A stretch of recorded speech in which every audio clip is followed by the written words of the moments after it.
Pessoal, antes de começar aqui nosso vídeo, eu quero saber, responde aqui para mim nos comentários, você apoia o Lula ou o Bolsonaro? Responde aí para mim que eu quero saber sua opinião. Vocês acharam justa ou injusta a decisão de tornar Bolsonaro réu por uma suposta trama golpista? Deixa aí para mim seu comentário. Eu vou trazer algumas notícias bem importantes aqui hoje para vocês, algumas reflexões. O médico pessoal do presidente do Luiz Inácio Lula da Silva, Dr. Roberto Calil Filho, fez um comunicado de extrema relevância sobre o estado de saúde do Lula. A fala do cardiologista gerou aí grande repercussão em Brasília e reacendeu debates sobre as condições físicas do presidente Lula para ele seguir cumprindo sua agenda oficial. Vocês acham que o Lula abandona o cargo antes do fim do mandato, como uma estratégia política talvez, ou alegando questão de saúde? O que vocês pensam, hein, a respeito? Enquanto isso, né, infelizmente o país também, ele se despede hoje de uma importante figura pública, gente. A notícia da morte de uma figura pública foi confirmada por familiares e autoridades, causando comoção em todo o Brasil, após uma luta terrível contra o câncer. Eu vou trazer de quem se trata. Uma perda significativa, né, que impacta diretamente a história recente do país, e vamos trazer nesse vídeo também, vale lembrar a trajetória dessa personalidade, os desdobramentos dessa triste notícia. Além disso, vamos falar aqui de todos os detalhes a respeito da decisão do STF, a respeito do Bolsonaro e quais serão os próximos passos a partir de agora. E se você valoriza a informação de qualidade, já deixa aí o seu like, se inscreve aqui no canal para não perder nenhum vídeo, compartilhe o vídeo, sua participação é essencial para que mais pessoas tenham acesso à informação. Então bora lá, eu começo aqui com o Trump, que vai trazer nova taxação sobre quem comprar petróleo da Venezuela. Gente, até onde vai a sua luta pela democracia? Você acha que o país ele deve estreitar laços com países que não trabalham a mesma ideologia? Comentem aí para mim. É o que está acontecendo a respeito dos Estados Unidos. As tarifas sobre produtos de importadores de petróleo da Venezuela começam agora dia 2 de abril. Saiu no jornal Infomoney. A Casa Branca confirmou data de nova tarifa, dizendo que o regime de Maduro representa uma ameaça incomum e extraordinária aos Estados Unidos. E eles confirmaram através de uma ordem executiva que uma tarifa de 25% poderá ser imposta a partir do dia 2 de abril a todos os produtos importados para os Estados Unidos de qualquer país que importe petróleo venezuelano, seja indiretamente por meio de terceiros. E o presidente dos Estados Unidos da América considera que as ações e políticas do regime do Nicolás Maduro na Venezuela continua a representar uma ameaça incomum e extraordinária à segurança nacional e também à política externa, é o que disse o comunicado da Casa Branca. A ordem ainda ressalta que as atividades da gangue Tren de Aragua, uma organização criminosa transnacional originária da Venezuela e designada como uma organização terrorista estrangeira e uma organização terrorista global, especialmente designada, intensificaram essa ameaça. E eu quero saber o que vocês acham a respeito disso. Comentem aí, por favor. Essa decisão aqui dos Estados Unidos, né, de aplicar essas tarifas sobre os produtos de importadores de petróleo da Venezuela a partir de 2 de abril, levanta uma questão importante e complexa sobre um país que deve punir o outro ou excluir nações que não compartilham os mesmos valores democráticos. Do ponto de vista moral, há um argumento forte a favor da responsabilização de regimes autoritários, quando o governo como o de Nicolás Maduro é acusado de violar os direitos humanos, reprimir a oposição, manipular instituições democráticas, é legítimo que as democracias consolidadas se posicionem. A imposição de tarifas ou avaliações é uma forma de pressão internacional que busca incentivos nas mudanças políticas internacionais sem exigir ao uso da força. No entanto, essa estratégia também traz dilemas. A exclusão de países do sistema econômico internacional pode agravar uma crise humanitária e empurrar a nação inteira para o sofrimento, como ocorreu na própria Venezuela. Além disso, pode haver repercussões negativas para os próprios países que aplicam as avaliações, especialmente se houver interesse econômico relevante envolvido. Nesse contexto, eu queria saber de vocês a opinião a respeito do papel do Brasil, que se torna especialmente delicado, né? Como uma democracia da América do Sul, o Brasil ele tem a responsabilidade de defender os valores democráticos da região. Ignorar a transparência dos direitos da Venezuela pode ser interpretado como cumplicidade ou indiferença ao que ocorre lá. Por outro lado, uma postura muito rígida pode prejudicar milhões de venezuelanos, pode afetar relações comerciais estratégicas. O desafio é o quê? Encontrar um equilíbrio, talvez? O que vocês acham? Manter diálogo? Manter comércio? Ou de fato ser mais radical, igual o Trump está sendo, para poder dizer que não aceita quem não respeita a democracia? Se bem que o Brasil não está sendo muito exemplo de democracia, né, para tomar também atitudes radicais assim. Qual que é a sua opinião? Enquanto isso, olha só, ministros do STF, saiu aqui no G1, eles descartam prisão do Bolsonaro antes de condenação e advogados perdem esperança de Fux repetir caso Débora.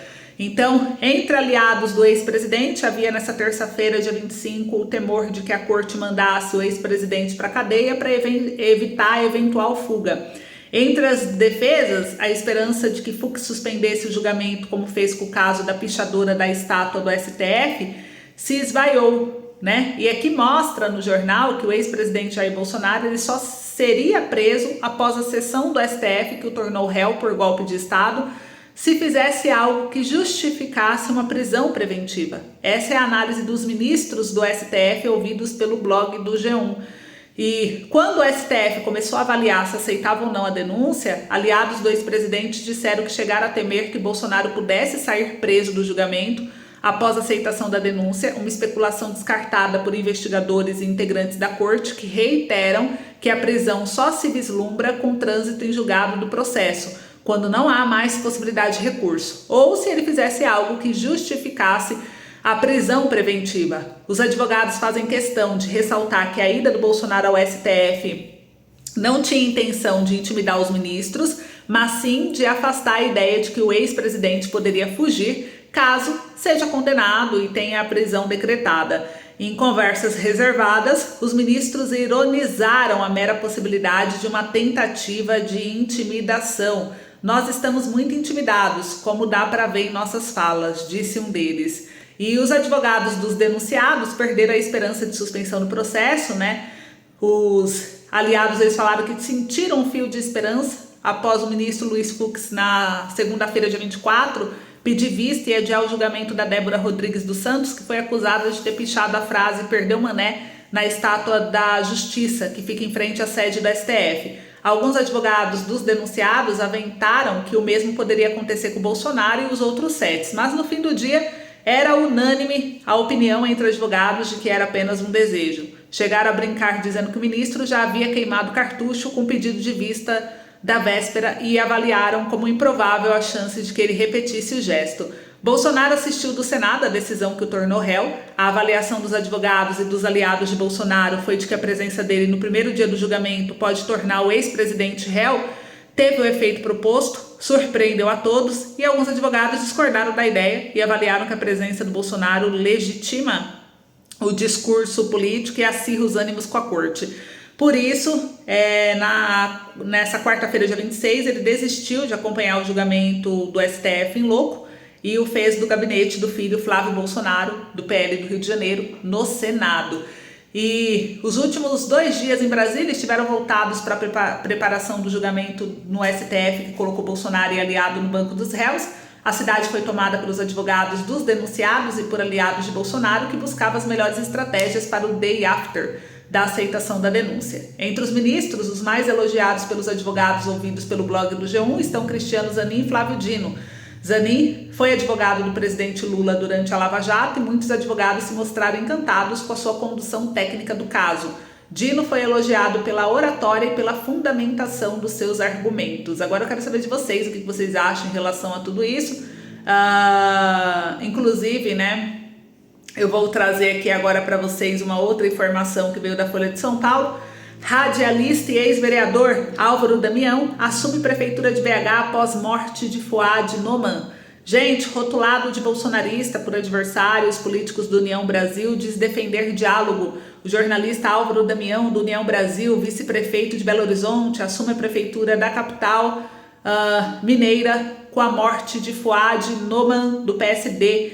Pela lei orgânica da cidade, Damião já pode ser considerado prefeito de Belo Horizonte, segundo a Câmara Municipal, um ato solene que será marcado na casa para formalizar a posse. Ele foi eleito em outubro como vice na chapa de Fouad, que morreu nessa quarta-feira, dia 26 de março, após 82 dias de internação, gente. Então, olha que triste notícia. Damião tem 54 anos, disputa eleições há mais de 10 anos e foi vereador de Belo Horizonte por 2 mandatos.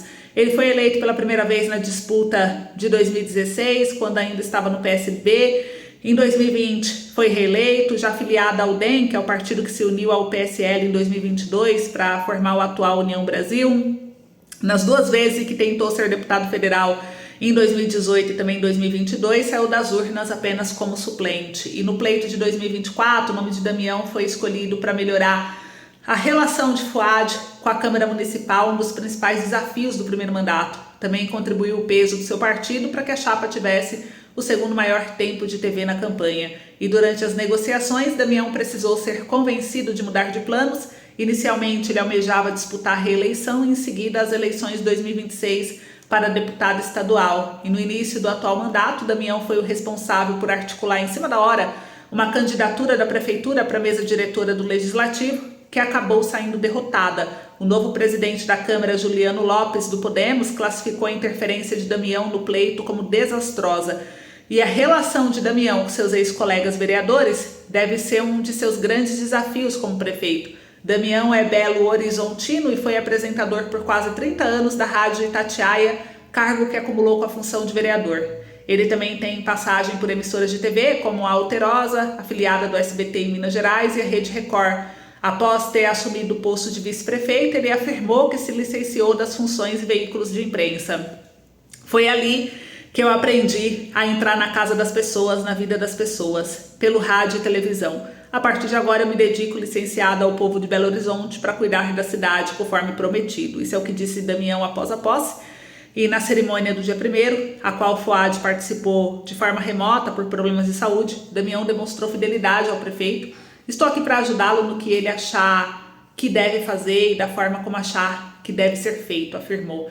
E no primeiro turno da campanha desse ano, quando o movimento de voto útil na candidatura de Fouad foi estimulado por setores de esquerda, Damião se tornou alvo das candidaturas adversárias que o caracterizaram como bolsonarista e defensor de pautas conservadoras no legislativo. Em resposta, o então candidato e vice costumava afirmar que sua chapa era do diálogo e que, apesar de não ser de esquerda, possuía pautas progressistas. Após a posse, ele repetiu o discurso de Fouad ao dizer que iria dialogar tanto com o governo Romeu Zema, do Novo, quanto com o presidente Lula, do PT. Entre os projetos de lei que apresentou na Câmara ao longo dos seus 2 mandatos está, por exemplo, uma proposta que obrigava a implantação de câmeras de segurança em estabelecimentos que vendem e compram sucatas, na tentativa de inibir o comércio de fios e cabos elétricos furtados.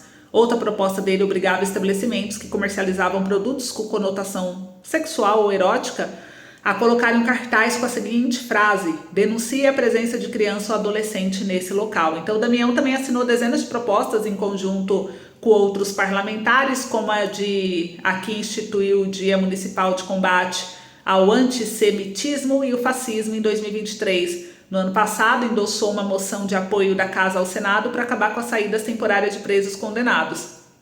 Além de comunicador e ex-vereador, Damião também se apresenta como fundador do Instituto Bacana Demais, uma entidade civil sem fins lucrativos aberta em 2014, com a missão, segundo seu próprio site, de promover o bem social e valorizar a vida de crianças, jovens e idosos por meio do esporte, da educação, do lazer e também da cultura. Então, o Fouad Noman, ele é economista, foi secretário executivo da Casa Civil, da Presidência da República, também chefiou a pasta da Fazenda no governo de Minas e na prefeitura de Belo Horizonte. Então, aí o sentimento à família, a todos que o amavam, né? Uma triste notícia do falecimento e agora o Álvaro Damião é quem assume. Gente, agora vamos falar do estado de saúde de Lula. Dr. Calil avalia a saúde de Lula para as eleições de 2026. Isso chocou o Brasil todo. Ele disse que o Lula tem condições, né? O médico pessoal do presidente também falou sobre as condições para uma eventual reeleição. Então, o cardiologista e apresentador do CNN Sinais Vitais, Roberto Calil Filho, que lidera há mais de 20 anos a equipe médica do presidente Luiz Inácio Lula da Silva, ele comentou sobre as condições de Lula para disputar as próximas eleições. Segundo o Dr. Calil, o presidente tem condições para disputar as eleições em 2026 e, em caso de vitória, teria capacidade para comandar o país por mais um mandato. Os comentários do médico de Lula aconteceram durante uma entrevista ao programa Roda Viva da TV Cultura, nessa segunda-feira, dia 24 de março. Quando questionado sobre a idade avançada do presidente durante as próximas eleições, Calil comentou sobre a situação atual da saúde do Lula. Ele tem todas as condições de disputar uma eleição, de exercer o cargo. O presidente é uma pessoa saudável e que se cuida. O chefe da equipe médica de Lula também foi perguntado sobre a cirurgia de dezembro de 2024, 2 meses após a queda do banheiro do Palácio da Alvorada, e ele disse que tiveram os problemas de saúde, como todos nós temos, mas esse último não foi doença, foi um acidente. Isso não o impedirá de qualquer campanha ou futuro governo, se ele evidentemente for reeleito, disse Calil. E o cardiologista também comentou sobre a rotina de exercícios físicos do petista, afirmando que ele nunca deixou de fazer exercício. E para Calil, qualquer cidadão que tenha essa rotina de cuidados, o estado de saúde é aprimorado. Então Lula completa 81 anos e 27 de outubro do ano que vem. Se reeleito, o presidente deixará a presidência da República aos 85 anos de idade. Então isso pegou o Brasil de surpresa, muita gente achou estranho, porque tem muitos deputados falando que acham que o governo abandona o cargo antes da hora. O que vocês acham? Comenta aí, esse foi o vídeo de hoje. Um beijo, se cuida e até mais.